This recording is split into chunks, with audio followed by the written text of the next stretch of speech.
Keessanii nagaa keessanii hundi keessan maashaallah baga jiraatanii wanta sooshaal miidiyaa kanarratti ajandaa ta'ee irraati haasa'amaa jiru hundan beekusi hunda si wallaalu sababaan ani hunda wallaalilleef guyyaa keessaa yoo xiqqaate sa'aatii tokkoo fi sa'aatii nama dhufeerra seene kana nan argaa yeroo kaan akka yeroo duraa tokko taayir dhufuun danda'u sooshaal miidiyaa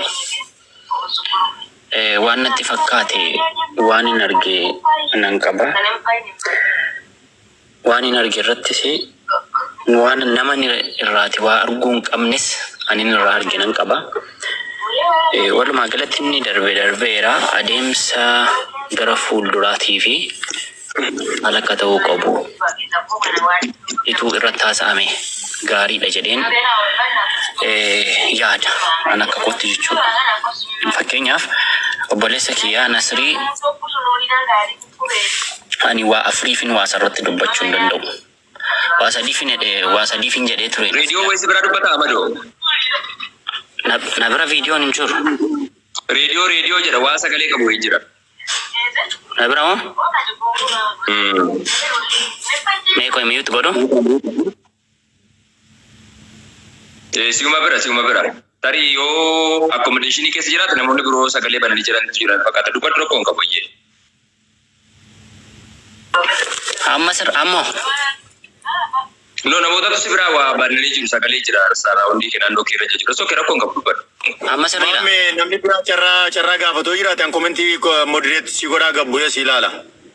Soo kee rakkoon qabu yeroo namni jiraatu yoo barbaachisaa ta'e jedhe dabalama rakkoon qabu dubbata jechuudha. Okay sirayya biroo.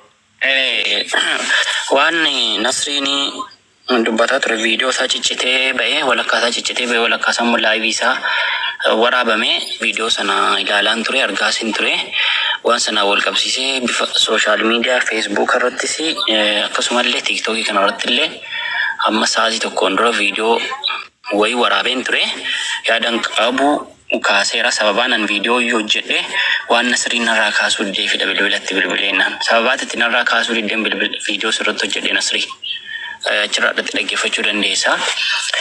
Asirratti waa tokko wanti hin dubbadhe darbu tokko aniituu Nasriinii amma isa kana mataasaa ammuma sammaa mataasaa waan barbaade jedhee kutaa barbaade arrabse ani sababaan itti waan jenneef hin qaba waa afurii fi waasi jechuu hin danda'u tokkoffaa Islaamummaa takkani waasi jedhu nan jechisiisu lammaffaa Oromummaatu nan jechisiisu sadaffaa waan itti hawaasaaf oolaa turte amma narra si beekutti oolaa jirtutu nan jechisiisu waan itti amma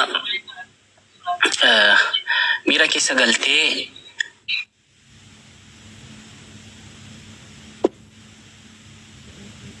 I think itti bilbila biratti fakkaata Amadootti koobsaa fi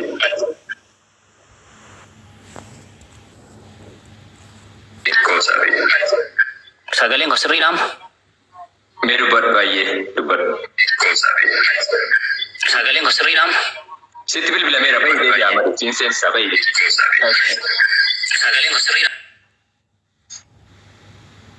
Amadoon hanga deebi'utti namoonni dabaree eeggatan asalitti fuufi asanawwii. Hayyee sagaleen kee dhagaman jedheen yaada. Ni dhaga'ama.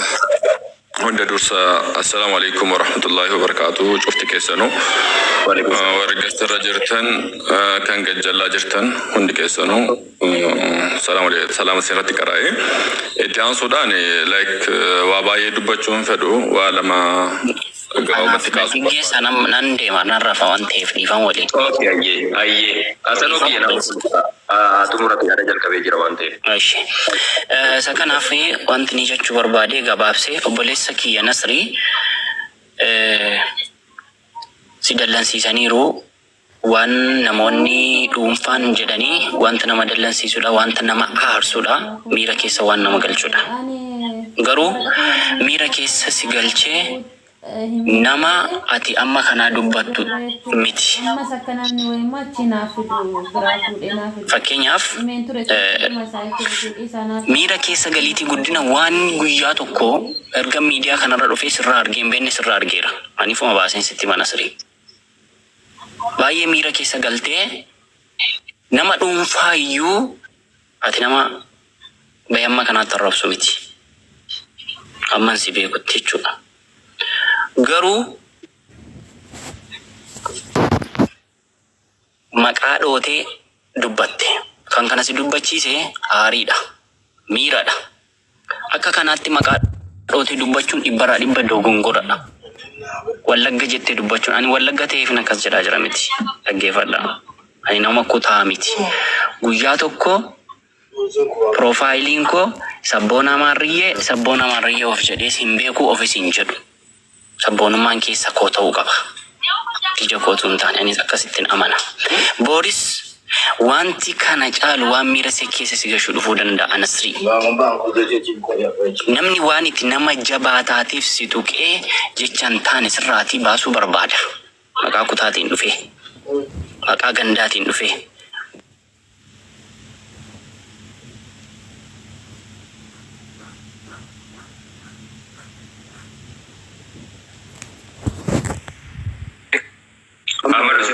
Ustaz afaanitti si qaba. Afaanitti illee waan sin qabeellee beeku. Amma wallaggi Networking isaa sin jiru Nasri itti bilbila midhatti fakkaata. Naa gaafii gaafadhaan hin dhagaane rakkoon qabu yoo itti bilbila. Yoo Nasri dhagaa jira yoo taane obsi gaafadha. Obsiif Nasri koo akka wal hubachuudhaaf mijatutti. Aye. Dikama aga Ustaz Ahmad. Taaptaa godhaa quba keessaniin taaptaabii godhaa yeroo jedhamtan jabu saniin taa'e. Itti buufiyat. Ahmad ofuu ideebi ammas. Ahmad Baneera. Baaseeraan itti buufiyat adeemuu. Okay. Galatoma.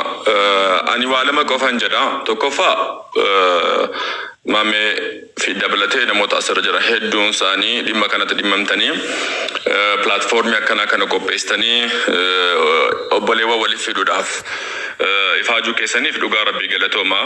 Namni hammeenya namaarraa waan badarraa gargar bahu obboleessarraa fayyadamu tokkollee hin jiru yoo shayxaana isaati malee ilmi namaa kamiyyuu balleessaa ni balleessa. Nasrii miti namoota biraas miti namni martu ilmi namaa kullu bani aadam khattaadha.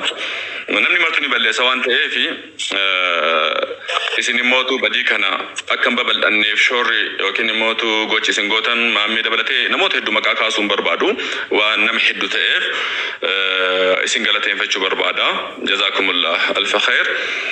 Inni lammataa immootu yaaduma gabaabaa kenna keessattuu dhimma platformii social media kanarratti rakkooleen akkanaa kun rakkooleen kutaa rakkooleen garaagarummaa siyaasaa ideology like wanta akkanaa kun yeroo marani argama. Wanta argamu saniif immoo Oromoon ta'e namni kamiyyuu waan saniif haaraa ta'uu hin qabu. Rakkoolee san bifa tasgabbii furuudhaaf yaaluu like furuudhaaf yaalii gochuu qabna. Numarti kennaayyuu ana dabalatee akka like itti gaafatamummaa waan goonurraa fudhachuu qabna. Kanaaf baay'ee miira keessa walgalchuulleen nama miidhulleen namoota tokkollee mootu argaa jirra. Kan immoo dhimmi kun akka hin babal'anneef ifaajanillee kan immoo akka dhimmi kun bal'atee daran Oromoon kutaadhaan waan garagaraatiin wal qoqqoodan kana hundaas keessatti waan argaa jirruuf itti gaafatamummaa osoo fudhannee of durallee waan akkanaa kun ni dhufa jedhee waan amanuuf waan akkana kanarra Oromoon osoo barnoota fudhatee of dura kennaaf waan tokko lafa kaa'annee yookiin of dura kennaaf waan tokko bocannee ka jedhu kana kaasuun barbaada. Dubbii waa tokko mammaa ka tokkoof dubbadha. Dubbii nabi maami oofti jennaaniin tan tarte dhiisanii tan dhufuuf yaadan jedhan. Amma waan Nasriin balleesse waan Nasritti balleessan irra deebinee wanti kun kana ta'eera akkana ta'eera akkas ta'eera yoo jennee kaasne waan darbirraa kaasuun akkas falalatti hin fakkaatu. Sanumaan dubbachuuf yaadaa galatoomi. Dubbiin nabi akkasi na Ustaaz Ahmad illee ni hubatan jedhee yaada. Wanni badeera.